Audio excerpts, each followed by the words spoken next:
Okay, hi. I'm Tammy Davidson, Sogard. This is my husband, Pat. We're here to talk about Davidson Cattle Company. My grandpa, William Davidson Sr., also known as Bill, came to Williston in 1906. He started working at a local bank, which he later came to own, American State Bank and Trust. Two of Bill's earliest friends in Williston were Dr. Edward J. Hagan Sr. and U.S. Congressman Usher L. Burdick. In 1908, Bill purchased a farm 3 miles west of Williston and established the Davidson Cattle Company. Bill stocked the ranch with Hereford cattle. Initially, Bill partnered with Dr. Hagan, who had a large horse operation just across the border in Montana.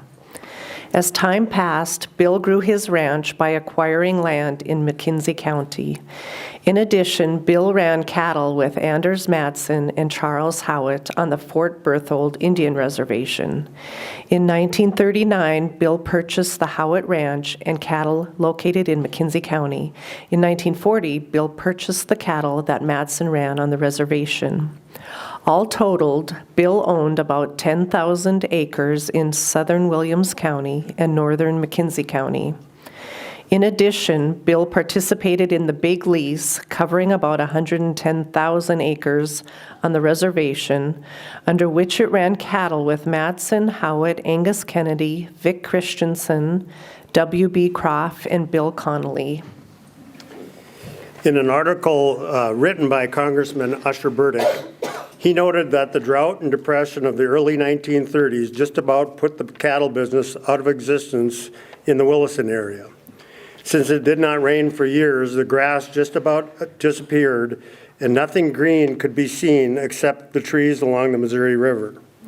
In order to keep the cattle in the area from perishing, the government stepped in and bought the cattle and shipped them east and south where there was feed. Fine cows, many of them registered, and steers coming 2 and 3 were sold at the stipulated price of $12 per head, and young stock much lower. To have accepted these prices would have put Bill completely out of business. The situation looked dark indeed, but not to Bill. He didn't sell a single head, but kept them all and bought a few more. With no feed in sight, everyone thought Bill had gone off the beam entirely.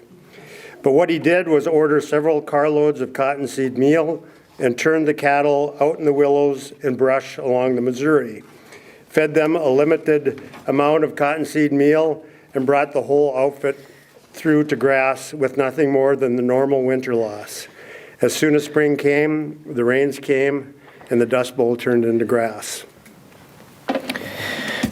My dad, Thomas M. Davidson Sr., known as Tom, was born in Williston on October 17, 1921. Throughout his life, my dad worked at both the ranch and the bank. However, make no mistake about that, my dad's first love was the ranch my grandfather started. He was happiest when riding horse and working cattle. Tom told us that when he was young, he wore his love of ranching on his sleeve for everyone to see. This got him into trouble more than once. One situation he described occurred at the end of his workday at the bank. Tom said he met friends at the bar in the Great Northern Hotel. While at the bar, Tom said a stranger started speaking poorly of ranching and Hereford cattle in particular. This made Tom see red.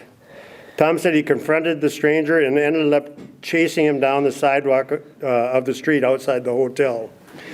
Tom said just a couple seconds after realizing that things wouldn't end well if the stranger quickly turned and threw a punch, the stranger did exactly that. The result was that for about 2 weeks afterwards, Tom had to go through the embarrassment of walking around Williston with 2 black eyes. My dad learned how to fly an airplane when he was in his 20s. He used this skill to deliver supplies where needed and to make quick trips to the reservation. My dad said there were times when he had to take off from the reservation at night. Although I questioned how safe it was, he said friends would park their cars along the landing strip with their headlights on so he could see the ground while taking off. My dad always said that one of the best decisions he ever made was hiring Les Best to be ranch manager in 1960. Tom and Les not only worked together, but they were best friends for the rest of their lives. My dad passed away shortly after shipping calves in November of 2000, and Les passed away while still ranch manager in January of 2016. Due to the Garrison Dam, the rising waters of the Missouri River overtook important parts of the land used by the ranch. Ultimately, the decision was made in the fall of 1965 to relocate the ranch to a new location near Hardin, Montana. Thank you. Thank you.